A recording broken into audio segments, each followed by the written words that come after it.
आकाशवाणी कटक प्रचार करुछु भक्त कवि रामदास विरचित दाढ़ता भक्ति मंगलगौड़ संवादर द्वितीय भाग।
गत अध्याय आपण माने शुणुथिले मंगल गौड़ संवादर प्रथम भाग। आज शुणु द्वितीय भाग। चलो तो भवन को जीवा उत्तम स्थाने को देखिबा मंदिर लिपा पोछा करी बसिबा गोविंद सुमरी विष्णु को भजन करिबा देवी तो कन्ने मंत्र देबा नहिले होइब के मनते जगते की बोलिबे मोते ता सुनी बोलई गोपाल मुझे न जाने जंजाल केवल एही स्थाने थीब मंत्र देना मोते जीव नहिले भल नाही तोर मुही मरिबी तो आगर मारिबी मरिबी दी कथा दिबे नहिब अन्यथा शुणी अतिथि भय कले आपणा मने विचारिले कोइले ए बड़ मूर्ख निश्चय देव मोते दुख एहाकु मंत्र मुन देले एतन छाड़े मोते भले परे घेनीण ठेंगा गटी मोते पकाइब पिटी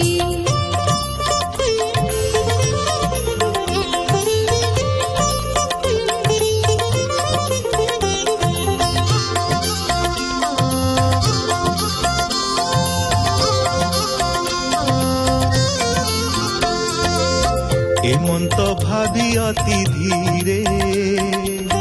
कहिले गौड़ आगरे आम्भे यद्यपि गुरु हेबु आम्भर आज्ञा मानिथिबु तोते जा देबु उपदेश तुही ता करिबु अवश्य एक कथा कह सत्य मोते सुनी गौड़ श्रद्धा चित्ते होइला जे आज्ञा तोहर मो पाई पाषाणर गार ता सुनी वैष्णव आनंद चिंतई गोविंद गोविंद आनंदे बसिले सुमरी से अंग न्यास आदि करी बोइले बसरे गोपाल चित्तिन प्रभु आदि मूल शुणी गोपाल दंडवत हरिण बसिले अग्रत अतिथि विष्णु विष्णु करी तांगे सिंचिले कवारी मस्तके श्रीहरि मंदिर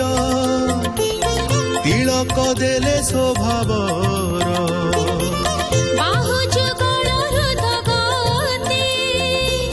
तिलक देले विधि मते मुखे निर्मल्य देले तार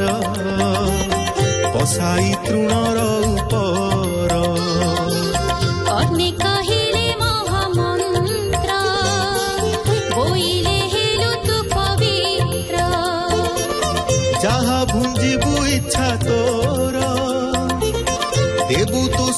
কৃষ্ণ ছামুণ্ড আগে গোবিন্দ ভোগ দেব পছে তু শেষ হি ভুঞ্জিব শুনি গৌড় বলে ঠাই কহ সে কৃষ্ণ ଅଛି কাহি এমন্তে স্বরূপ তাহার কহিণ থাম আগর শুনি কহନ୍ତି গুরু তাকু তু মন দিয় এ কথাকু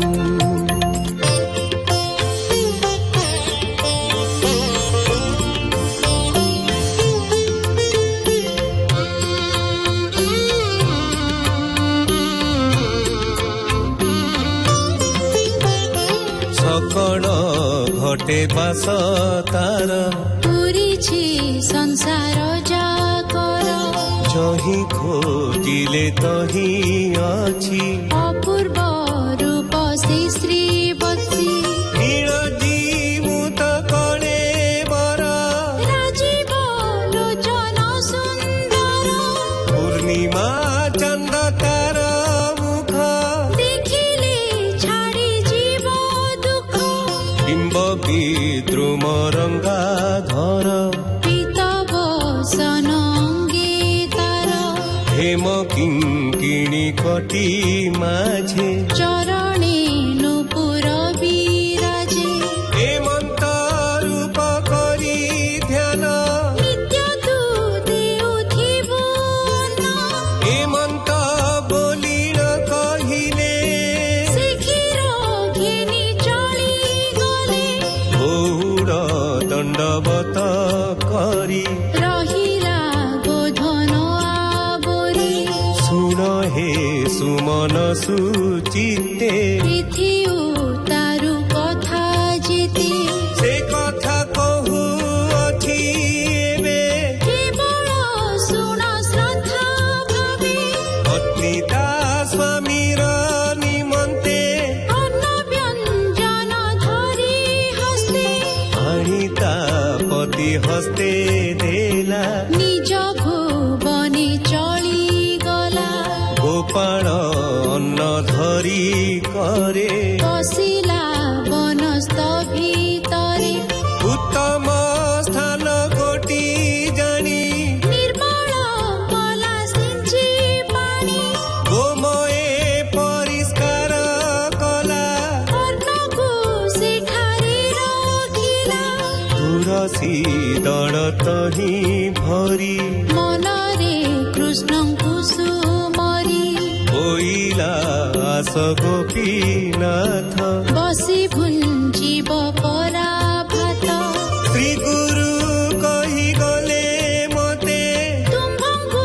ଦେବାର ନିମନ୍ତେ ତୁମ୍ଭର ଯେଉଁ ଅବଶେଷ ତାହା ମୁଁ ଭୁଞ୍ଜିବି ଅବଶ୍ୟ ନହିଲେ ନ ଭକ୍ଷଇ ଜଳ ସ୍ୱରୂପ କହିଲି କେବଳ ହେମନ୍ତ ବୋଲି ନାନା ମତେ বুলি ସେ ଡାକିଲା ବନସ୍ତେ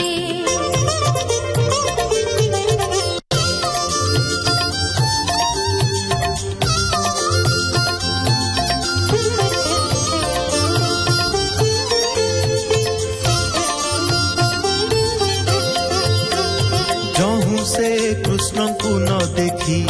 ଅନ୍ନ ବ୍ୟଞ୍ଜନ ଦେଲା ରଖି ଭୁଞ୍ଜିଲା ନାହିଁ କଦାଚିତେ ସେ କ୍ଷୀର ନିରହି ସହିତେ ରହିଲା ଉପବାସୀ ହୋଇ ଗୋବିନ୍ଦ ଠାରେ ଭାର ଦେଇ ପ୍ରତିଦିନ ହିଁ ମତେ ଅନ୍ନ ବ୍ୟଞ୍ଜନ ଆଣିଛନ୍ତି ହୋଇ ସେ ବନସ୍ଥ ଭିତର ଡାକଇ ଅନେକ ପ୍ରକାର କାହିଁ ଅଛୁ ହେ ପିତବାସ ମଳୋହି କରିବାକୁ ଆସ ଏମନ୍ତ ଡାକନ୍ତେ କେବଳ ପ୍ରବେଶ ହେଲା ସନ୍ଧ୍ୟା ବେଳ ଲେଉଟି ନ ଦେଖି ନିରାଶି ଅନ୍ନ ପକାଇ ଦେଲା ରୋଷି ଆପଣେ ଉପବାସ ରହି ଜଳ ସ୍ମରଣ ନ କରଇ ଏମନ୍ତ ଅଷ୍ଟାଦଶ ଦିନ ଗଲା ସେ ନ କୀଟ ଲାଗିଲା ପୃଷ୍ଠ ଦେଶ ରହିଲା ଅସ୍ଥି ଚର୍ମ ଶେଷ ଆଉ ଉଠିବା ଶକ୍ତି ନାହିଁ ବଚନ ନ ପାରଇ କହି ବୋଇଲା ପ୍ରାଣ ପଛେ ଯାଉ ଲଙ୍ଘିବି ଗୁରୁ ଆଜ୍ଞା କାହୁଁ ଏ ଦେହ ବହିଲେ ନିୟତ ମରଣ କଥା ସିନା ସତ ଯଦ୍ୟପି ଗୁରୁ ଆଜ୍ଞା ସତ ମୋ ପ୍ରାଣ ହେବ ଯେବେ ହତ ବସିବି ବୈକୁଣ୍ଠେ ଯାଇ ଏଥି ମୋ ସୂଚନା ନଥାଇ ହେମନ୍ତ ବୋଲି ସେ ଗୌଡ଼ ହୃଦ ପଦ୍ମରେ କଲା ଦୃଢ଼ ଶପଥ ବିଂଶ ଦିନ ହେଲା ତା ପତ୍ନୀ ଅନ୍ନ ନେଇ ଦେଲା ତା ଘେନି ଚଳିଲା ଗୋପାଳ ଚିନ୍ତିଣ ପ୍ରଭୁ ଆଦି ମୂଳ ହୋଇଣ ବସିଲା ଆସନେ ଧ୍ୟାନ କରିଣ ତାର ମନେ ଶ୍ରୀ ଗୁରୁ ତାଙ୍କୁ ଶିକ୍ଷା ଦେଇ ଯେଉଁ ସ୍ୱରୂପେ ଥିଲେ କହି ସେହି ସ୍ୱରୂପ କରି ଧ୍ୟାନ ବୁଝିଲା ତାବେ ନିନୟନ ବୋଲଇ ଶ୍ରୀ ଗୁରୁ ବଚନ ସତ୍ୟ ଯଦ୍ୟପି ଦେବା ଜ୍ଞାନ ସେ ଅନ୍ତର୍ଯ୍ୟାମୀ ଯେବେ ସତ୍ୟ ଯେବେ ସେ ଜଗତର ନାଥ ତେବେ ବହନ ଆସ ହରି ଏଥି ଭୋଜନ ଯାଅ କରି ନୋହିଲେ ମରିବି ଅବଶ୍ୟ ଲାଗୁ ତୋତେ ହତ୍ୟା ଦୋଷ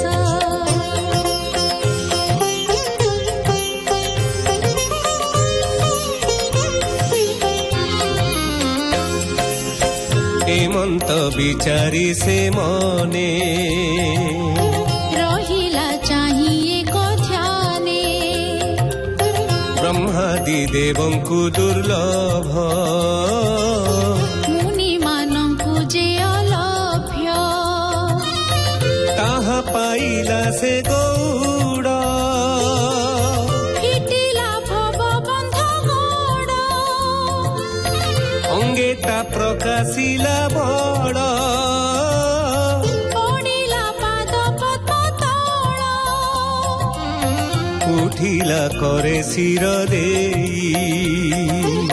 ବୋଇଲା ନିସ୍ତରିଲି ମୋହି ମୁଁ ଯାହା ଦେଖିଲି ସାକ୍ଷାତେ ତୋ ପରା ପ୍ରଭୁ ଏ ଜଗତେ ଲୋଡ଼ିଲି ଜଣେ ମାତ୍ର ନାହିଁ ଶୁଣି ହସିଲେ ଭାବଗ୍ରାହୀ ହୋଇଲେ ଶୁଣରେ ଗୌଡ଼ ଏବେ ତୁ ଯାଅ ନିଜ ପୁର ଜୀବନ୍ତେ ସୁଖେ ଦିନ ନିୟ ମଲେ ବୈକୁଣ୍ଠେ ସ୍ଥାନ ପାଅ ହେମନ୍ତ କହି ଭଗବାନ ତକ୍ଷଣେ ହେଲେ ଅନ୍ତର୍ଧାନ ଗୋପାଳ ନିଜ ପୁରେ ଗଲା ପ୍ରାଣନ୍ତି ବିଷ୍ଣୁଙ୍କୁ ଲଭିଲା ଭଣଇ ବିପ୍ର ରାମ ଦାସ ମୂଳଟି ଅଟଇ ବିଶ୍ୱାସ इति श्री दाढ़्यता भक्ति रसामृते मन चैतन्य संवादे मंगल गौड़ दाढ़्य भाव वर्णने नाम 37 अध्यायः।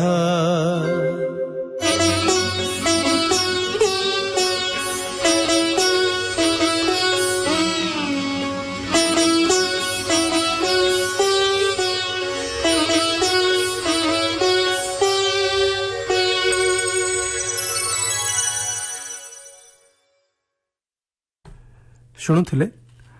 ଭକ୍ତକବି ରାମଦାସ ବିରଚିତ ଦାଢ଼ତା ଭକ୍ତିରେ ମଙ୍ଗଳ ଗୌଡ଼ ସମ୍ବାଦର ଦ୍ୱିତୀୟ ଭାଗ। ବେତାର ସମ୍ପାଦନା କରିଥିଲେ ଶ୍ରୀଚରଣ ଦାସ, ପୂର୍ବାଭାସ ରଚନା କରିଥିଲେ ଚରଣ ଦାସ, ସଙ୍ଗୀତ ପରିଚାଳନା ଓମ୍ ପ୍ରକାଶ ମହାନ୍ତି, ପ୍ରଯୋଜନା ଦୀପକ ସାମନ୍ତରାୟ, କଣ୍ଠଦାନ କରିଥିଲେ ଶୈଳଭାମା ମହାପାତ୍ର, ରତିକାନ୍ତ ଶତପଥୀ, ଲକ୍ଷ୍ମୀକାନ୍ତ ପାଲିତ ଏବଂ ସେଲୁ ମହାନ୍ତି। ଆପଣମାନେ କାର୍ଯ୍ୟକ୍ରମ ଶୁଣୁଛନ୍ତି